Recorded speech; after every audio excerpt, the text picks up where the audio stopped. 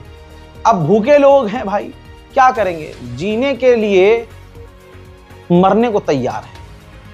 ये देखिए, जो यूएन का मदद का ट्रक बड़ी मुश्किल से पहुंचा है, गजा के लोग उसे लूट रहे हैं, यानी सब तक मदद अभी भी नहीं पहुंच पा रही है। तस्वीर चीख चीख कर बता रही है। कुत्तेपन की इंतहा, बगैरती की इंतहा यह है कि यह तस्वीर देखिए, अमेरिका का मिडिल ईस्ट का एनवॉय पहुंचा है मिलने के लिए इजराइल प्रधानमंत्री से, नेतन्याहू से, और यहां के बाद वो गाजा जाएगा और गाजा जाकर वो ये साबित करने की कोशिश करेगा कि गाजा के अंदर कोई भुखमरी नहीं है, सब चंगा है, सब बढ़िया है।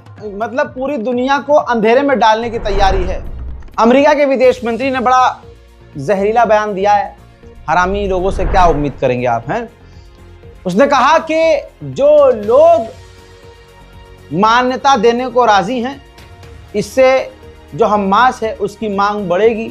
जो लोग कह रहे हैं कि जंग बंदी हो और ये हो और वो हो, इससे हमास मजबूत होगा। और जो देश फिलिस्तीन को मान्यता देने की बात कर रहे हैं, उन देशों को यह भी नहीं पता कि नक्शे में फिलिस्तीन है कहां। बहुत सिंपल है, नक्शे में फिलिस्तीन वही है जो आज इजराइल है। आप इजराइल लिख लो मुन्ना, जो इजराइल का नक्शा नजर आएगा पूरा पूरा, वो पूरा फिलिस्तीन है। उधर सफेद जानवर ने यानी डोनाल्ड ट्रंप ने ट्वीट किया और बताया कि सबसे जल्दी ये सब कुछ खत्म करने का, ये भुखमरी, ये परेशानी, जो ह्यूमैनिटेरियन क्राइसिस आ रही है गाजा में, इसको खत्म करने का सबसे आसान तरीका है कि हमास इजरायली कैदियों को रिहा कर दे और सरेंडर कर दे। गाजा के अंदर जब यूएन की टीम गई है, ये देखिए, तो उन्होंने गाड़ी के अंदर से उस मंजर को रिकॉर्ड किया है और बताया है, ये सबूत दिया है कि जो अमेरिकी संस्था गाजा के अंदर मदद बांट रही है वो उन पर ओपन फायर कर रही है, उनको मार रही है। आगे इतना खतरनाक वीडियो है कि मैं पूरा वीडियो दिखा नहीं सकता। जो देखा है ये यूएन की टीम ने वीडियो खुद जारी किया है। सीरिया की राजधानी दमिश्क यूनिवर्सिटी से इस फिलिस्तीनी बुजुर्ग ने देखिए पीएचडी की है। जी हाँ, जो आपको व्हाइट शर्ट और नीली टाई में नजर आ रहे हैं, जो अवार्ड ले रहे हैं। गाजा के ये शख्स हैं, इनकी हालत, इनका नाम है गनीम अल अत्तर। आज गजा के अंदर इनकी हालत क्या है ये देखिए। सूख चुका है इंसान, पानी की केन हाथ में लिया हुआ इंसान, पीएचडी किया हुआ एक पढ़ा लिखा बंदा है।